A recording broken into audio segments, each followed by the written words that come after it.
Hey everybody, welcome back. Another edition of Revise, I guess I'm calling this. I don't know. I even forget from time to time, but again, kind of going through the preseason information we had, and it's only been like 1,000 days since we've played football last. Okay, it's not that much, but it just kind of feels that way. So just thought it'd be great to get caught up with some of the coaches of some of the better programs across the state and just kind of get an update.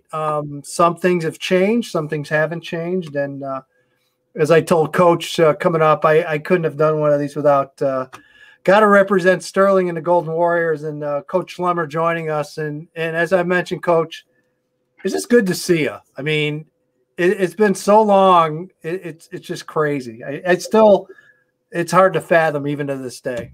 I get it. It's good to see you. And, I'm probably a little bit more one of those guys that watches what you do a little bit. So I've probably seen you a little bit more so, but it's good to be here. It's good to actually be talking about something with a little bit of substance behind it. Yeah.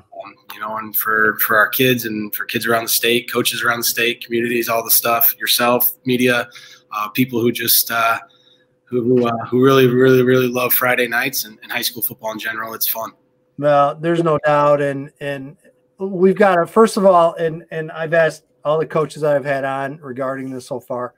I mean, if we would have had this talk 2 weeks ago, I would have given maybe a 20% chance at best that we were going to have a spring season. It's amazing.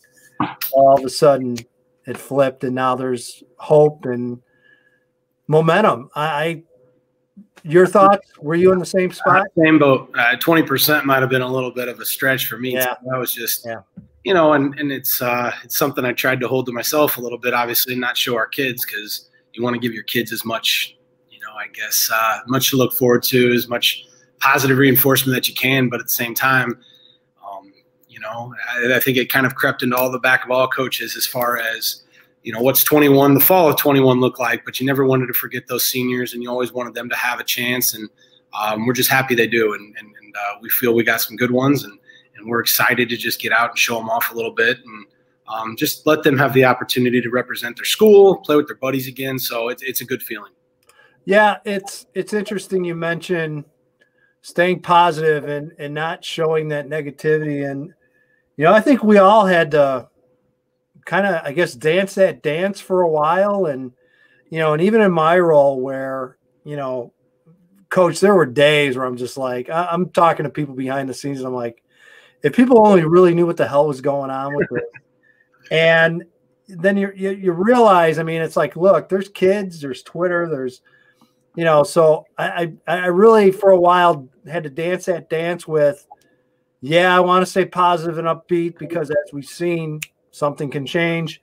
But on the other hand, I also don't want to lie to kids. And I've got to imagine you guys as teachers, as, coaches and motivators, I got to imagine you guys had to dance that dance quite a bit yourselves.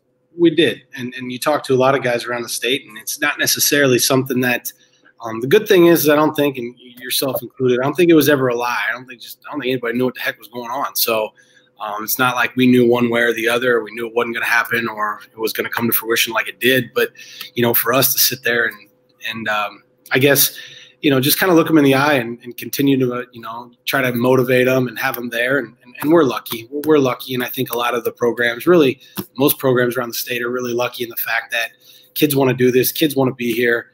High school football it's not like much else. And so to get your kids up for, to have that, that want wasn't really there. It was just kind of making them believe that, hey, let's stay ready. Let's stay ready. So when we do get that crack at it, we're, we got a chance to do what we, kind of accomplish somewhat of the goals of what we always talk about. So we're happy. We're excited out here in Sterling for sure. And I've got to imagine you guys are in Sterling, Illinois. You're in the western part of the state. As you know, this whole COVID thing hit different areas completely different across the state. And, I've got to imagine I've had this talk with guys in central Illinois and southern Illinois and northern Illinois about looking around and saying, look, this thing really isn't impacting us like maybe a lot of others areas, certainly starting with Chicagoland. Let's go. And, and I can't blame you. And just from my travels, Coach, I I could go down to Normal. I could go down, you know, in different parts of the state. My son lives in Missouri, so I've made trips down there. Every part of the state, it was like a different part of the world. Sure. And how is that? I mean, you're trying to kind of understand it, but was that one of those things where you also had to almost kind of like sit your kids down and explain, look, you know, we've got to deal with this as an entire state. We can't, you know, as tempting as it is to say, okay, we're going to cut Chicagoland from the rest of the state, which, believe me, I know many people wanted to do for decades and decades, but the bottom line is, it was so weird from just the whole geographic standpoint with this. It had to be hard for some of your kids to understand and kind of accept. I think it was. And I think the biggest part for us is, I mean, we're 35 minutes from, you know, certain parts of Iowa and an hour from the Quad Cities. So, you know, I think some of the coaches in our league, you know, the Moline, the Rock Island, UT, you know, Rock Island, Alleman, they're within a 5-minute drive over to Iowa. And Iowa, they're playing games on Friday nights. You know, even after the season, they got all this other stuff going on and, you know, things that kids can go and participate in. So, you know, our news media out here in Sterling is from the Quad Cities. So our kids turn that on and they see kids competing, you know, on the same Friday night, you know, I guess highlights that we usually do, and they're playing. So I think that was tough for our kids. Why can they do it an hour away and we can't? And unfortunately, I didn't have a good answer for them when it came to that. I just said, hey, we're going to get our chance. And not right about much, but I was lucky. We kind of hit it here. So we're excited for them on that one. Yeah, there's no doubt. So let's get into this a little bit. You know, you've got March 3rd, first practice, first games, March 19th. Just from a roster standpoint, did you lose any kids? Did kids decide to, you know, maybe a midterm grad, or are you basically back in mass roster-wise going into spring football? Yeah, we feel like we're going to be pretty similar to what we would have been in the fall of 20. So, you know, we had a couple kids commit and sign early. Trayvon Jordan, who committed to NIU, and you know, he's a two-sport kid, so he's playing basketball right now. He's going to play, you know, plans to play football, and you know, I think it's good for him, obviously, and he needs all those kids really. You know, need an extra year and just a couple games to kind of, you know, get back into it. So, Ryan Heffelfinger, who's a PWO at Illinois State, he's one of our most excited, probably one of the most excited kids in the state when it comes to being able to have a senior season. So, you know, I think that our roster should look really similar to what it was going to. And just like everybody, I mean, I guess the upside is I got a couple seniors that they look a little bit more like grown men than they do, you know, back in July when we were getting ready to, you know, start. So they've had a couple months to mature, and we've stayed in the weight room and followed the protocols that we need to. And, you know, it's given them a little bit more time for their bodies to develop. And so it should be a fun thing. Yeah. And you mentioned those kids, and you mentioned dual sports and multi-sports. And I mean, that's something I know in the past as a staff, I know you guys have dealt with. You've had multi-sport kids in Sterling and a lot of successful athletes in those different sports. And I got to imagine with this going on, you have to work even more in cooperation with those other sports and those other coaches as well, especially the way it fell, where you've got literally basketball, then on top of basketball is football, then on top of that is spring sports. Maybe an even more renewed cooperation between all of you. Well, you know, our AD, we had a meeting the other day, and he's like, you know, we preach out here, and I think a lot of schools do. You preach multi-sport athletes. Now's the time to really show what that means. And so I'm lucky out here. Our head basketball coach is our special teams coordinator. You know, the head track coach is our sophomore coach, our JV coach, and he coaches our H-backs, and baseball coach, who always had a good relationship with him. And you know, our wrestling coach is all about us getting what we got to get in, because he knows, you know, kind of, and we're in agreement, football you know, helps his wrestlers, and wrestling is going to definitely benefit our football players. So I'm in a pretty good situation out here, and you know, our staff, we all cheer for each other. We're all looking, you know, kind of looking out for everybody's best, but just trying to get those kids where you're not overdoing them, but still giving them the opportunity to do all the different things. And so we're kind of in a nice situation when it comes to that, as far as sharing athletes, which I can't imagine it being any other way. I mean, that would be tough for kids and coaches, and you always want those kids to have it. So we're lucky. I mean, high school sports, obviously, from our aspect, means a lot. And every different part of the state you go to, it means something differently. And I know what high school sports mean in Sterling. I mean, it's big. It is a big, big draw in that city, in that area. I mean, how much of an impact was it? I mean, just from like overall morale, not even in the school and the community, because I mean, you know as well as anyone, man, Friday night or a Saturday day game in the playoffs at Sterling, it's a whole different scenario and a whole different just mindset and just a great, great atmosphere. I mean, what was it like literally almost an entire year with no real high school sports going on there? It was tough. It was tough. And, you know, I can talk about football for a while just because, you know, those Friday nights trying to keep yourself occupied and, you know, do different things. And you know, but again, like I said, we had some kids that would go over and try to watch some Iowa games and come back and, hey, coach, they did, you know, and, you know, you just kind of look at them like, geez, man, I don't know what even to say to you right now. It's tough. But, you know, I'm a big supporter of our basketball. So I got 2 little ones, and taking our little ones to the basketball games on Friday night, you know, we're not able to do that. And, you know, so I think that the morale, and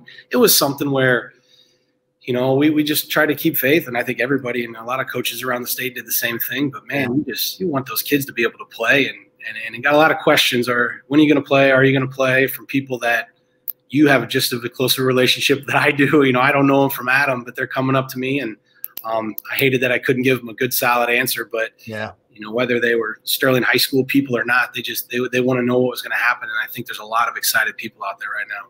Yeah, there's no doubt. What I thought was really cool and what kind of bummed me out of the fact that the fall got postponed is you made the conference switch the year before. You moved over the Western Big Six. Coach, it was shaping up to be a really good year in 2020 if you guys would have went in the fall.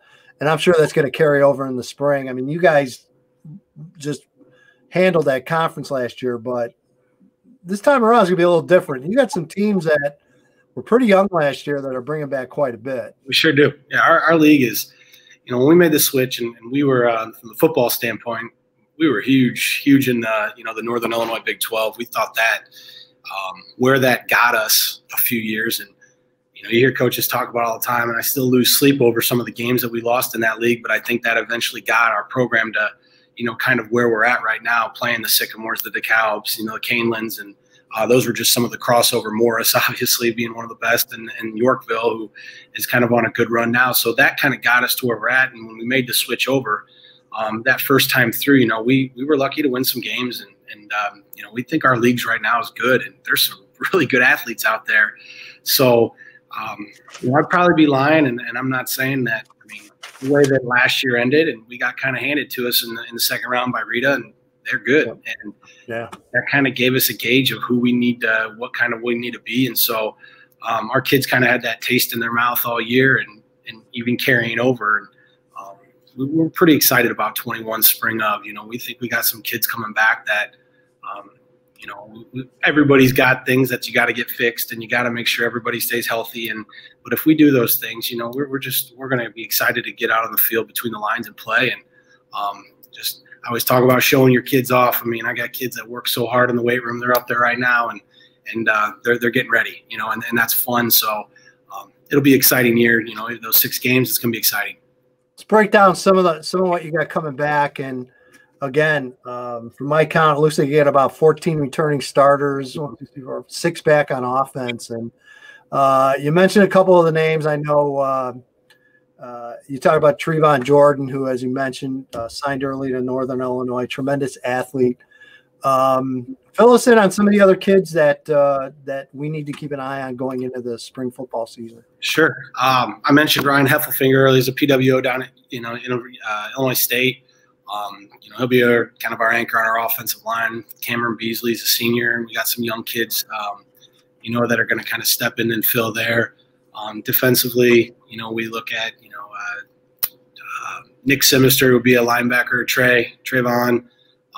You know, we got Junior Farnham, who's a junior, who started for us as a freshman on the 18 semifinal team. Hannah and Noe Aponte is a running back, DB.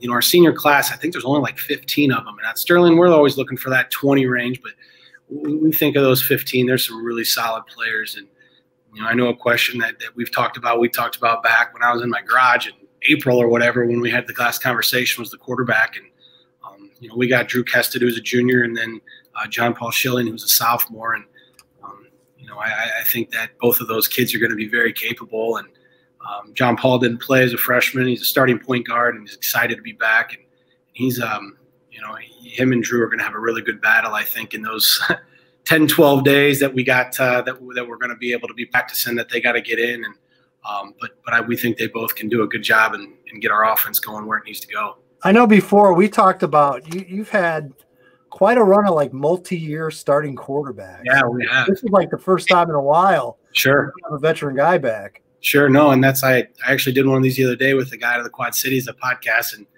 he's like, I'm sure a lot of people are crying when you got to replace a quarterback, because we've been able to kind of fill in with that next kid, whether it was from, Sterling Thornton was our guy for a few years, and Trey Morse on the first semifinal team, Cam Bailey, and Cooper Willman last year had a great. He's down at Eastern playing right now. So we've had some good, smart kids that work hard, and they do what we ask to do. And I think we got two more in the range. They might be a little bit younger, and they don't have any varsity starts under their belts, but we're going to take them. We're going to take them, and we think they're going to be good players. Coach, how do you kind of get a handle on and kind of just deal with it? And maybe this is even from a conference standpoint, lower levels going into the spring. Yeah, it's going to be different. Our coaches have had conversations about, with the freshman level, with the JV level, and a couple games we're going to play fresh soft, obviously how the season ends. But, as far as those, you want to get it's 6 weeks or 8 weeks, I guess, with practice a little more. So, and just to get those kids out there, and, they're going to come back and turn around in 2.5, 3 months and start their, sophomore, junior, or senior season. So, getting those guys, obviously, opportunities to play, whether it be a Friday or a Monday or whenever it is. But at the same time, I've seen a lot of things about, our team's going to build to the future rather than, worry about a season that doesn't really have an end cap, a state series. And out here, and I think a lot of the guys I've talked to, not only do I have a lot of seniors that I really like as kids and players, obviously, but our seniors that have deserved it and earned it, they're going to play. It's their season, but we're still going to play to win. We're still going to put our best product on the field, and we're still going to go out there and develop as much depth as we can. But we're going to try to have the scoreboard look in our direction on the end of Friday nights. So have you finally been able to find a way to get rid of Greg King, or is he still hanging around? It's Greg King's last year. He's retiring at the end of the year. No kidding. He's my offensive. What's he going to do? It's a good question. That's one. Staying on your sideline is what he's going to do. No, he's been the offensive line coach for the last 5 or 6 years, and we've talked 2 years ago when he kind of got in the retiring phase of he wants to take a year off and maybe go. He's a big Augie guy. You probably know that. Yep. Being a former All-American, he loves Augie, so he wants to go watch their games and travel to see some other games. And any guy who's been in it is 30, however many odd years, they deserve that time. And I'm sure he'll still be watching some high school football, here and there and paying attention. But, we're thankful for the time that he obviously gave our program and what he did before I got here and really gave me an opportunity. And so I probably wouldn't be sitting here talking to you without him. So, yeah, one of the just the great personalities of high school football in Illinois is Greg. There's no doubt. I go in places all over the place, and it's amazing how many people know Greg King. So, yeah, and that's I think he definitely wants to stay involved. Him and Kevin Crandall obviously are